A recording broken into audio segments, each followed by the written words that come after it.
Bukod sa paggawa ng mga batas, mga kapuso, mabibigat ang iba pang tungkulin ng mga senador. Narito po ang report ni Mav Gonzalez. Paggawa o pag-amyenda ng batas. Pag-imbestiga sa mga irregularidad sa gobyerno in aid of legislation. Pagbusisi sa national budget. Ilan lang yan sa mga trabaho ng mga senador. Kaya ang tanong, sa mga iboboto mong senador ngayong election 2025, magagampanan ba nila ng tama ang kanilang tungkulin? Ayon sa isang political scientist, bago ipinasara ang Senado noong panahon ng martial law, halos puro abogado ang nahahalal na senador. Nung nakaraan, nung mga unang panahon, ang mga senador na nahalal ay galing sa landed elite or karamihan sa kanila ay abogado. Pero nagbago raw yan matapos ang People Power Revolution. Ang kadahilanan dito ay dahil nung immediately after EDSA, pinagbawal ang political advertisements. Dahil sa tingin ng mga nagbawal dito ay ito'y magpapababa sa cost of election. Pero ang unintended consequence nito, ang nagkaroon ng advantage sa national elections, lalong-lalo na sa Senado, ay mga celebrities, mga artista, mga sports personality. Ang requirement sa pagtakbo bilang senador, dapat natural-born citizen, at least 35 years old sa mismong eleksyon, marunong magbasa at magsulat, registered voter, at residente ng Pilipinas at least 2 years bago ang eleksyon.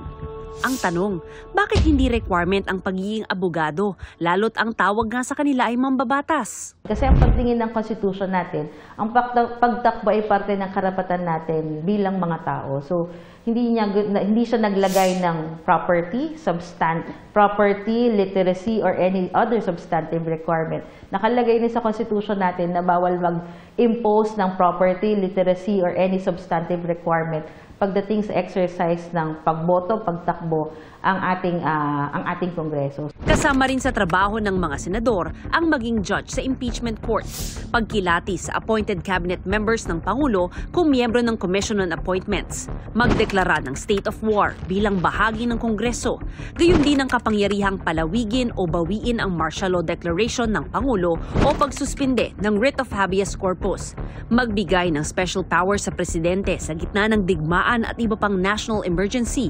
pagsang-ayon o pag-reject sa mga amnesty na ipinagkaloob ng Pangulo. Kung sakali mang may babaguhin sa saligang batas, maaari silang mag-propose niyan sa pamamagitan ng Constituent Assembly o Constitutional Convention. Hindi pwede na papasok ka ng Senado at ikaw ay magdadagdag lamang sa Comite de Silencio, Committee of Silence.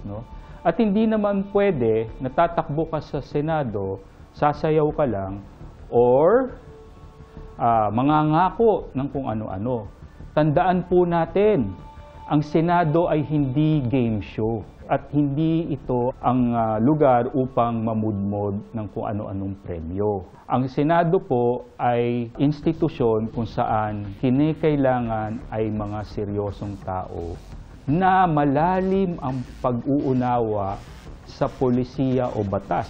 Mabigat ang tungkulin ng mga senador, kaya importanteng ang iboboto, malalim ang pangunawa sa mga polisiya at batas.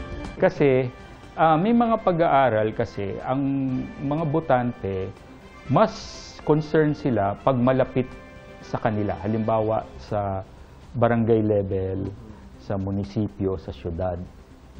So doon medyo concerned sila sa mga issues. Pero dahil nga nakasanayan na ang Senado ay masyadong malayo sa kanila. Malayo, di ba? Napakalayo. Senado, national ang kanilang scope. Pero wala silang direct connect with the senators, di ba? So sa kanila, ang tingin nila sa Senado ngayon, entertainment, di ba? Hopeful ako kasi more than 50%, di ba, ng voting population ay galing sa kabataan, 18 to 30 years old. So nagbabago na naman nagbabago ang pagtingin ng kabataan, nagbabago yung paano kumuha ng information ang mga tao pagdating sa eleksyon sa politika sa Pilipinas. 6 na taon ang termino ng mga mananalong senador o hanggang 2031. Pwede silang maupo ng hanggang 2 magkasunod na termino o kabuoang 12 taon kung mananalo sila ulit. Kaya dapat kilatising mabuti ang inyong mga iboboto. Para sa GMA Integrated News, Mav Gonzalez, dapat totoo sa eleksyon 2025.